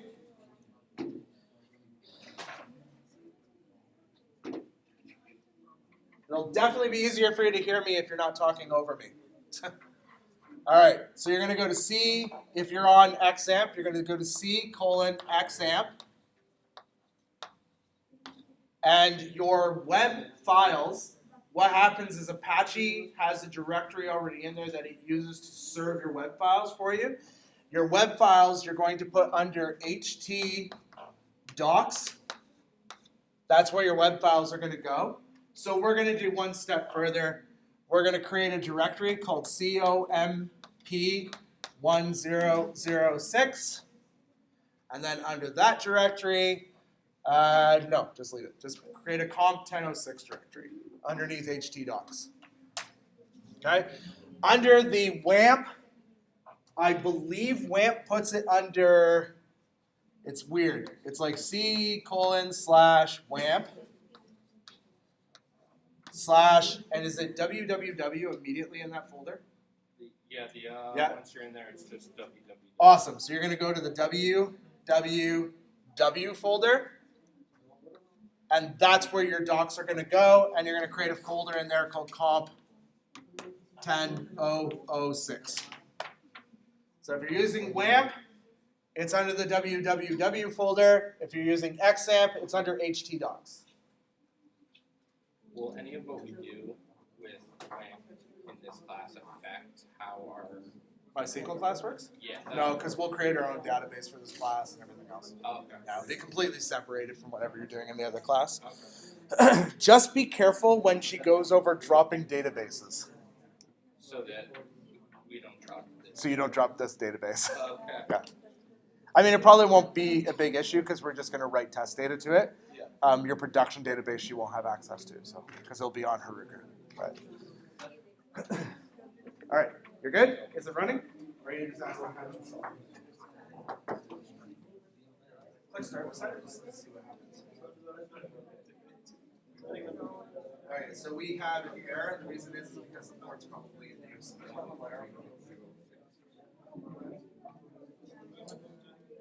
Yeah, because you have WAMP running. Either have to stop it and uninstall it, or keep it and uninstall it. One of the two have to go.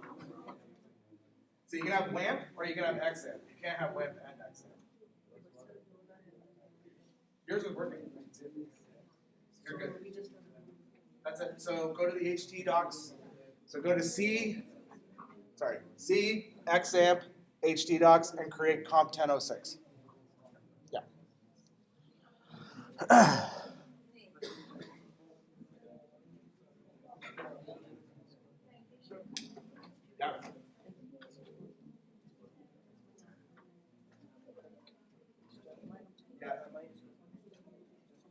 What's that arrow?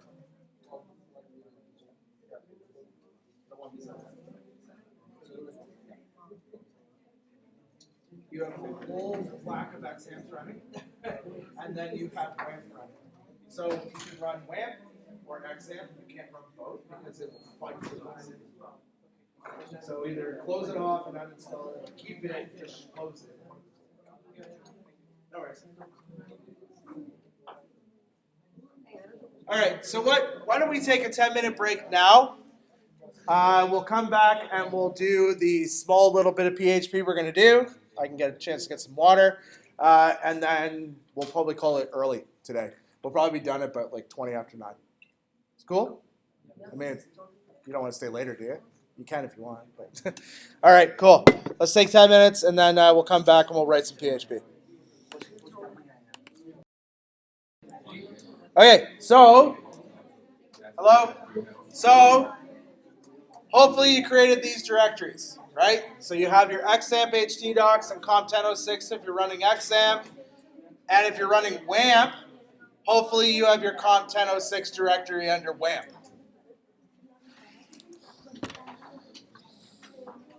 Next thing we're going to do is if you jump over to your Blackboard and click on Weekly Learning, we'll download the starter files for tonight.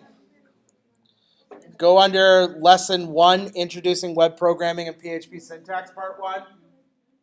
And then you'll notice the second link there is the starter files. Just click on those. They're going to download. You're going to choose, this is important, please listen. Hello. You want to make sure you download into the directory you created, the COMP-1006 directory you created. So you got to go find it. So navigate to wherever, if you're in Xampp, navigate to htdocs. Navigate to that COMP-1006 directory and download that zip file. Okay? If you're using WAMP, navigate to www, COMP-1006, and download into that directory. Once you've done that, go to that directory in your File Explorer. And I apologize, obviously mine looks different just because I'm running a Mac. And then unzip that folder. And it will automatically create a Lesson 1 folder for you. Now ignore my screen because I teach 3 classes of this. I've already done Tuesday, Wednesday. So I'm just going to rename mine to Monday. You don't need to do that. Just leave yours as Lesson 1. But I'm going to rename mine to Monday just so I can keep track of all 3 of them. Okay.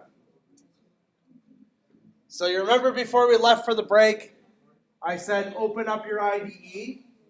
If you're running VS Code, you can actually take the folder that's there, drag it right onto the VS Code icon, and let go, and it will open the folder directly as a project inside VS Code.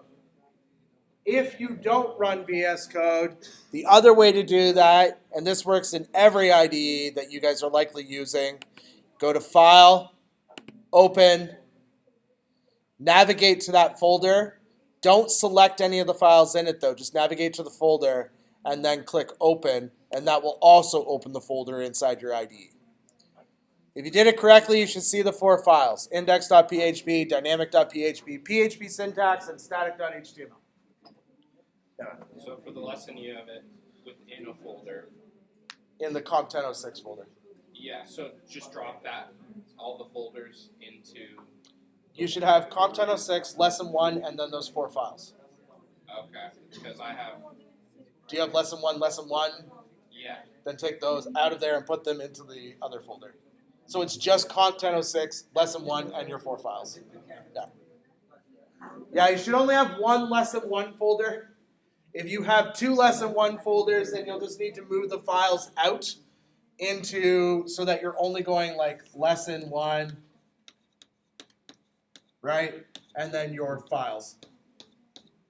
You don't want lesson 1, and then your files, okay? Just like make it nice and simple. What we're going to do every single week is we'll just keep adding to the same directory structure. So this is lesson 1. Next week will obviously be lesson 2, and then so on.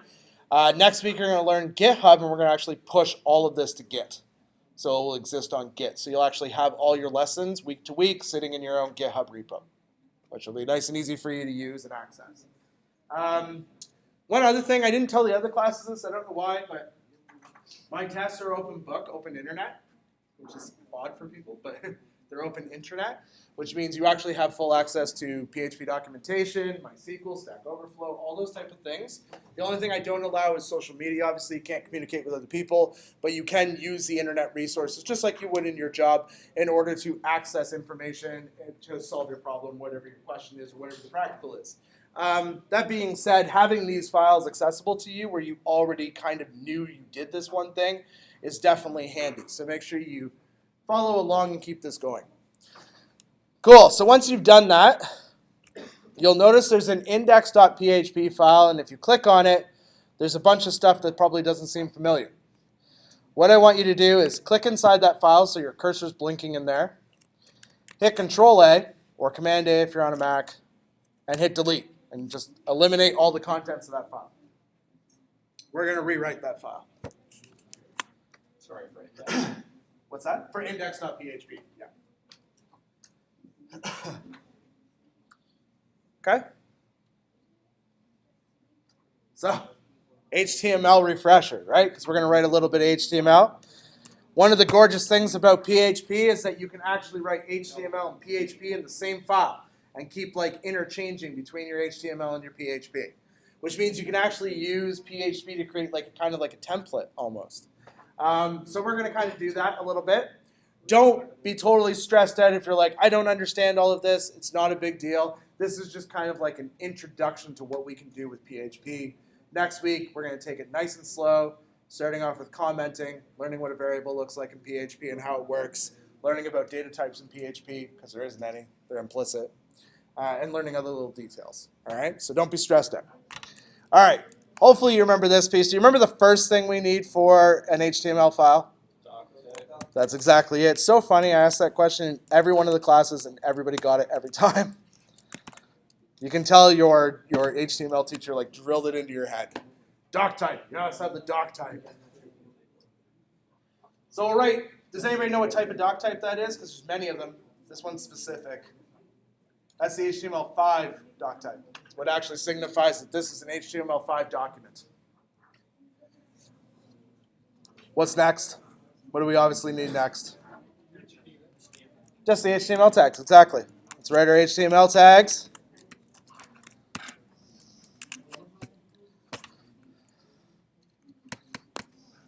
Let's just move that little group of girls over that way, and then move all you guys up this way. And then I can hear better.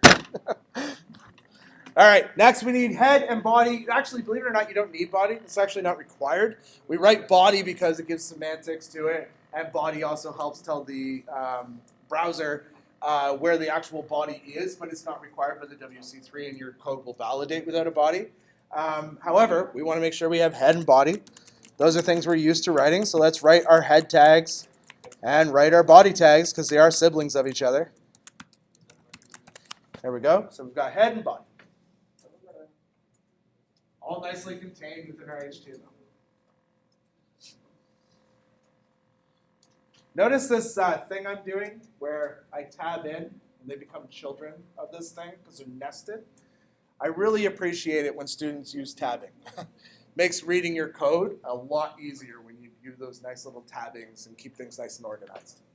Rainbow indent. Yes, Prettify is helpful, Beautifier is helpful, all of those type of things that do that for you automatically. Oh my god, yeah, they're awesome. Cool. Under head, we're going to put one thing. We're just going to put the title tag in. And you can write whatever you want. Yesterday I wrote, what did I write yesterday? Look, ma, no hands. But today I'll keep it nice and professional. I'll write lesson 1, PHP Syntax. Or whatever. Doesn't really matter.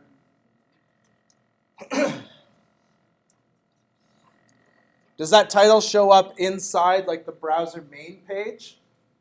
No, where does it go? Shows up on your tab. Up on your tab, you'll see that. Here's a little tidbit for my SEO knowledge. Google only reads 166 of those characters. So when you create a title tag, only 166 of those characters matter. So make them count. Cool. Under body, we're going to create like a table of contents. So why don't we write a header, right? So we can give ourselves an H1 header. So we'll do header. We'll put it in a nice header block. Stop vibrating. Header. And we'll do an H1. And we'll just call this table of contents.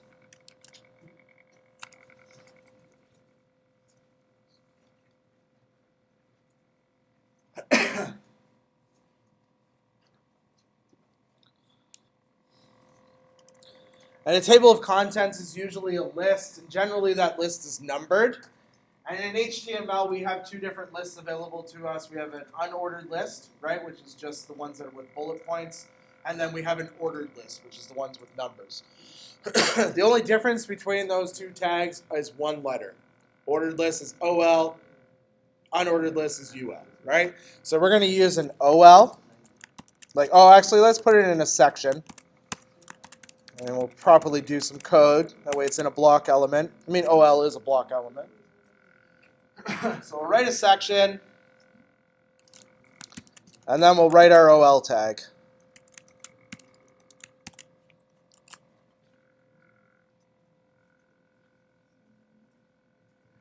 And now the cool thing about ordered lists and unordered lists is that the LI, the list item that's in there, is always an LI tag. So we're just going to put an LI tag in there, like so, and close it. And I'm going to split it apart, and I'm going to add an anchor tag in here. And that is the template structure for our page. Then we're going to add some PHP and make it do some cool things. We might have varying different opinions on what's cool or not, though.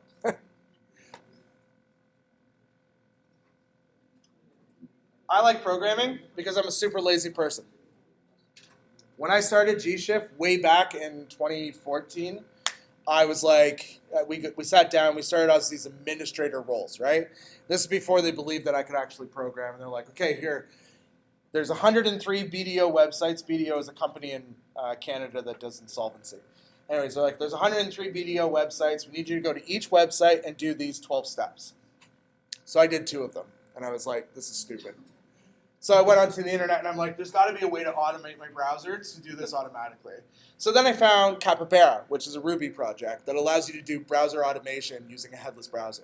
So I wrote a little script. Took me 2 hours to write the script. Each one of these things was like 15 minutes to do. Took me 2 hours to write the script, ran the script, did all 103 sites in 12 minutes flat using Capybara because I threaded it. So So I had 8 instances of it running at all times. 8 Firefoxes opened up, and 8 Firefoxes would run all 103 sites and then go through and do all their little tab pieces. That landed me a contract with G-Shift. Instantly. In the dev room, instantly, right? Because I was able to automate my job.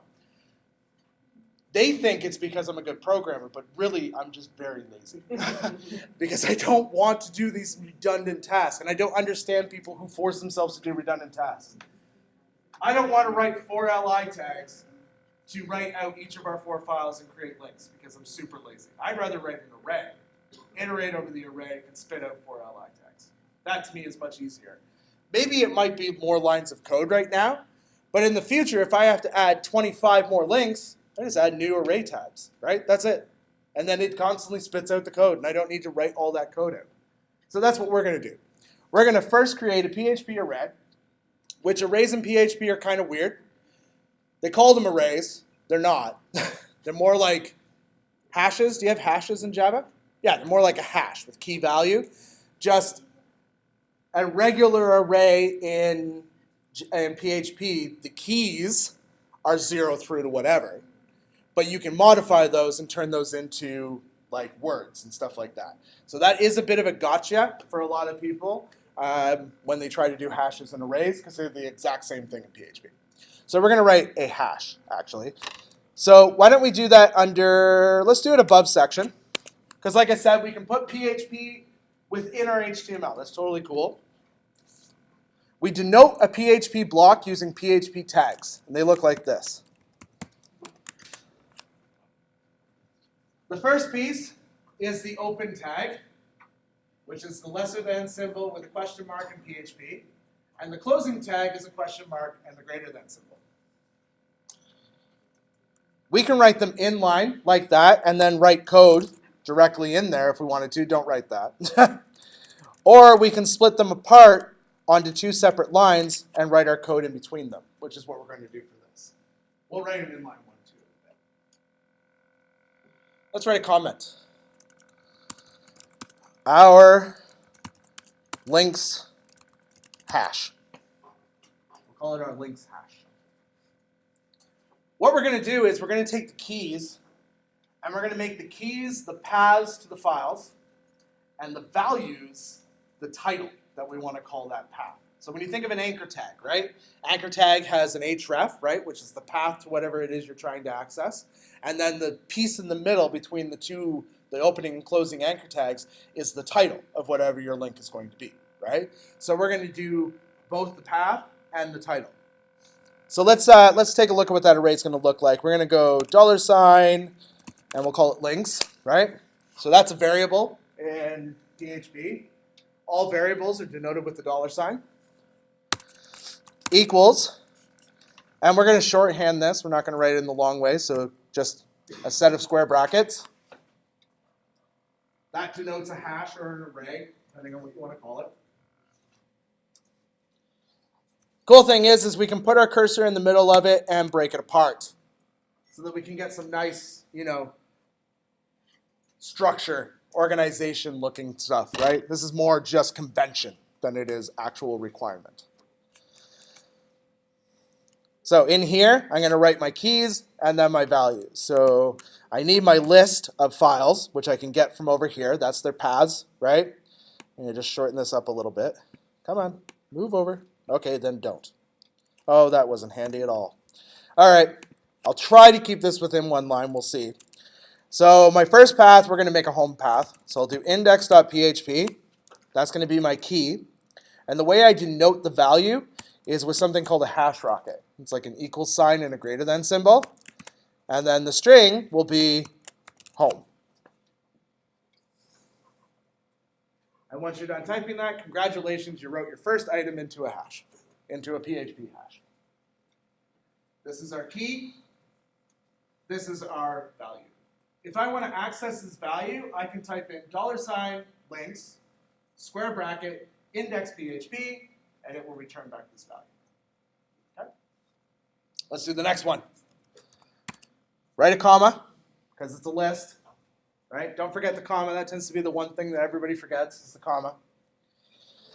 Let's do static.html. And we'll make that equal to static web page. And you can view that file. It's a recipe for how to make grilled cheese, so that you know how to make grilled cheese, because it's such a complex recipe. Comma, because we're going to add another list item. Dynamic.php, hash rocket, dynamic web page. Spoiler alert, that's also a recipe for grilled cheese. Just it's done with some PHP code.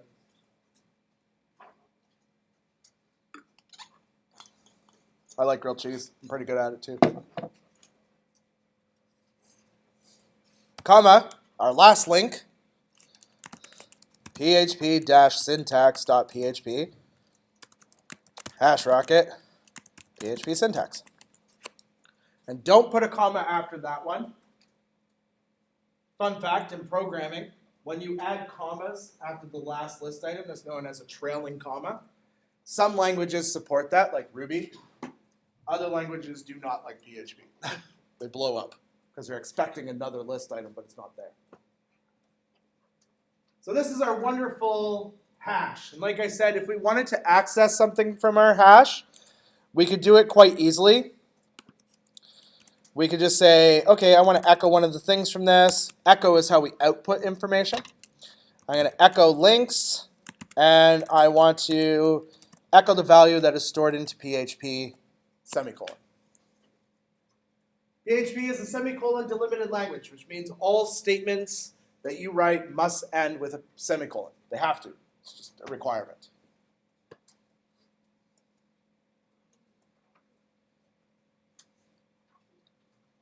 Don't want to get too much further before we've actually tested this and make sure that this is actually working, right? So make sure you save your file, Command-S, Control-S, whatever it is your flavor of saving is. File, save, if you want to do it old school. Learn to take Control-S. All right, cool. Anybody still typing? No? Let's open that fun browser. Go to your browser, and I want you to go to http://localhost, okay? And hit enter. Now, mine's going to break because Mac does it a bit differently and puts it on an IP address. Yours should not break. You should see this, which is the, if you're in Xampp, you will see this. If you're in Xampp, you will see a purple page with a bunch of stuff in it. Obviously, that's not what we want to see. We want to see our file. So the way we get to our file, and this is important because I noticed when people are writing COMP-1006, they did it in different ways. Some wrote it with a capital C, some wrote it as all capitals, some wrote it as lowercase. However you wrote the folder name is how you have to write COMP-1006. That's super important, or it won't navigate there. So double click on dashboard or whatever the thing is next to localhost and change that out for COMP-1006 in the format that you wrote it. Lesson 01, and mine's going to have -mon on it, but yours shouldn't. However you titled that directory. And if you hit enter, it should take you to your page. So my web page has the word home on it. I'll zoom in so you can see my stuff. That home is our PHP code. That's our PHP code outputting our value of our links index.php.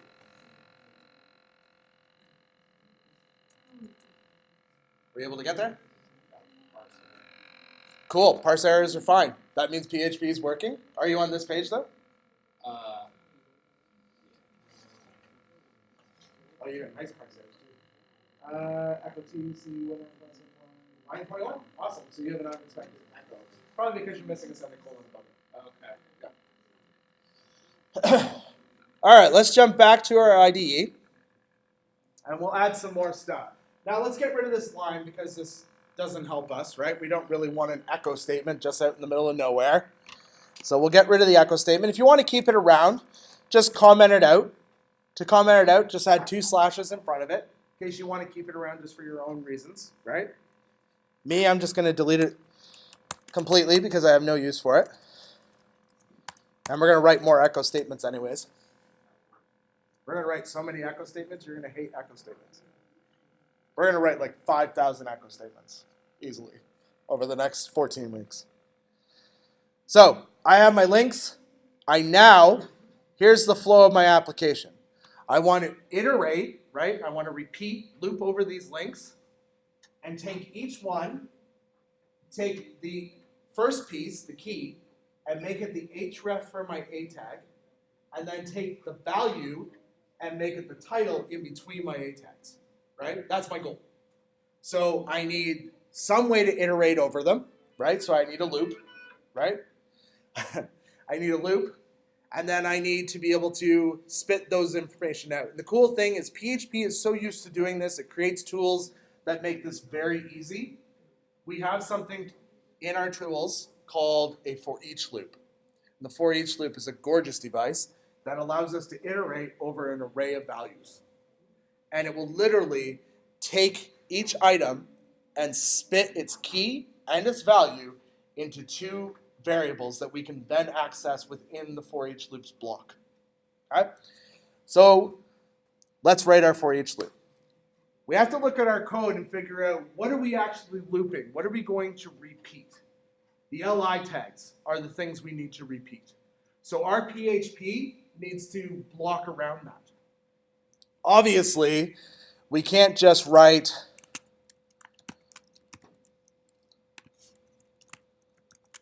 we can't do that. And you'll notice that my IDE has changed the color of my HTML. And that's because PHP doesn't know what the heck those are. It's trying to look at these symbols and interpret them, and it doesn't know what they are. We need to open our PHP and close it, then open our PHP and close it, which means we need to take our for each loop and break its opening part and its closing part into 2 pieces. And PHP makes that quite simple. So why don't we close and open like this so that we correct our syntax.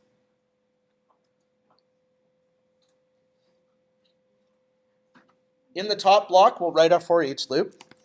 And it looks like, I'm going to close off my side profile just because it's kind of a lengthy statement. It's for each with a set of parentheses. And it ends, and this is very, very important that you hear this, it ends with a colon, not a semicolon. That tells PHP, hey, we're not done. You need to go find the closer. Somewhere, there's a closer. The closer is in the next PHP block where we're going to write end for each. Like so. So this opens it, this closes it. Right now I'm getting a syntax error because I haven't given the for each any arguments. I need to give it some arguments.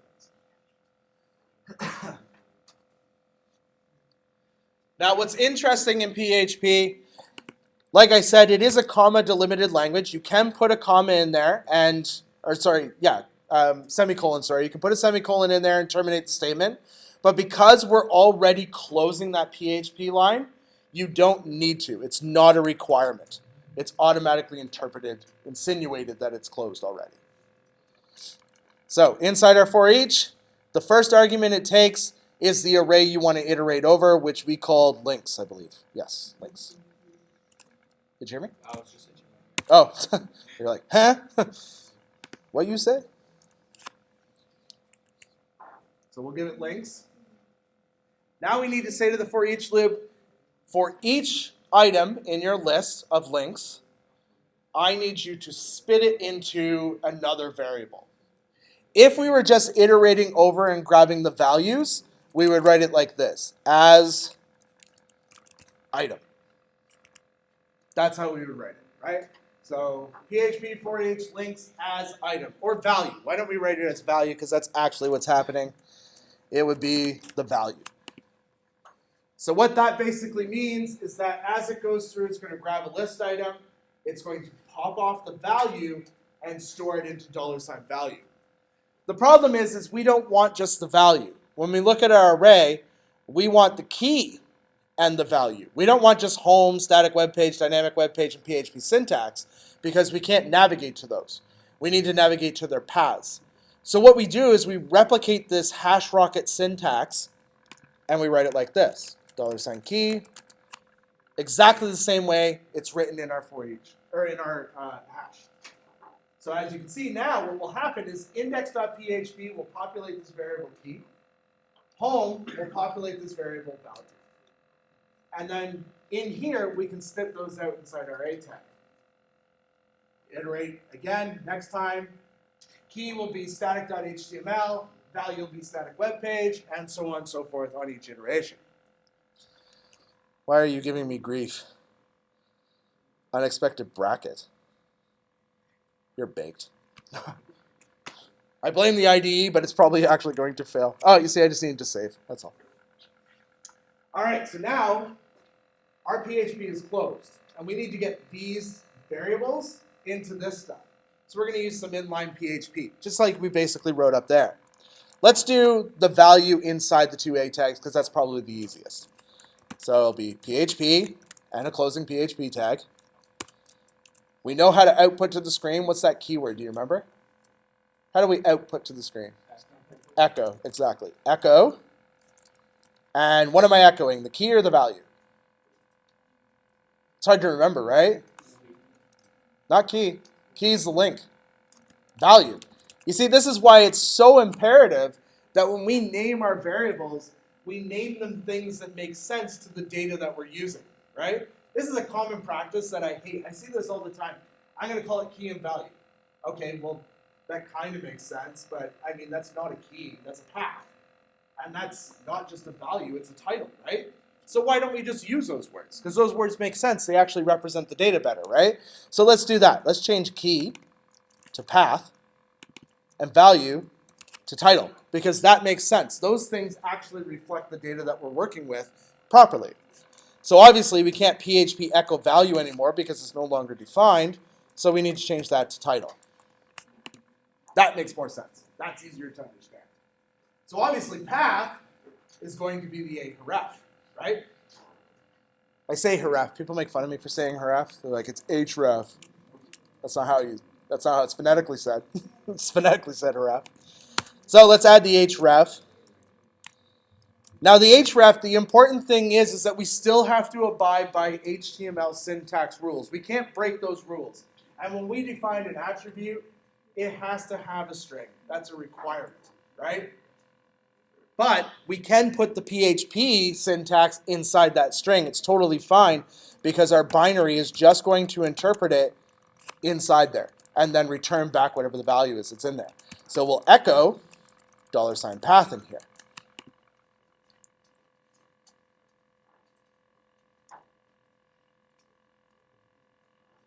One, two, three, 4, if you include the space, 5, 6, 7, 8 characters, right? 8 characters you're going to write 5,000 times, so 40,000 characters you're going to write in the next 14 weeks. Because you're going to write this so many times. So you might be saying, gee, Sean, there's got to be a better way, right? If this is so common, how is there not a better way to do that? Well, there is. We can actually take from echo all the way to PHP and replace that entire block of syntax with a shorthand echo statement. The shorthand echo statement is equals. That's it. That means the exact same thing. That is the equivalence to writing PHP echo. But nice and short. We can do the same thing with title. Equals. Means exactly the same thing. It says, take this and immediately echo it out. Looks better, nice and short, easy to do. That's our whole table of contents. Done. We have 4 items in there. We could add 2,500 more items. It wouldn't matter. We could pull 2,500 items from an API if we wanted to be super lazy and populate a great big table of contents, but we never need to write another LI tag ever again because we already have that piece in there. Say we want to add a class to this at some point to style it. We just add a class to this LI tag. We don't need to add a class to 4 LI tags, right? We don't need to modify this in any other way. We already have all that we need. So let's go ahead, jump over to your browsers, hit refresh, and you should have 4 links. If you hover over the link in your status bar, you should see it show up at the bottom here. It's hard to see on the screen, but you'll see the link at the bottom of the screen if the link is there. 1 second. If you click on the link, you should be able to navigate to the world's greatest grilled cheese. Doesn't that look yummy? Looks so tasty, right? With the recipe, even though it's not really that difficult to make grilled cheese, but there's a good recipe for it, right? If you click on the PHP one, or the dynamic web page one, looks exactly the same except for it's being done with PHP.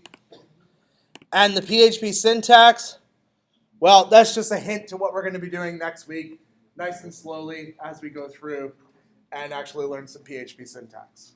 That's it. So I'm here till 10 o'clock. I can help you troubleshoot your stuff, make sure it works, so that way we can guarantee that you actually have PHP parsing. Next week, we're going to do Git. So that's what we'll be doing next week. The first part of our class will be GitHub. If you already have GitHub and you already know how to use GitHub and you want to skip it, that'll be the first hour. So just come around 9 if that's the case. Otherwise, we'll be doing PHP syntax for the rest of that class. We'll do syntax and then we'll do a form and process it. That's it. Have a good night.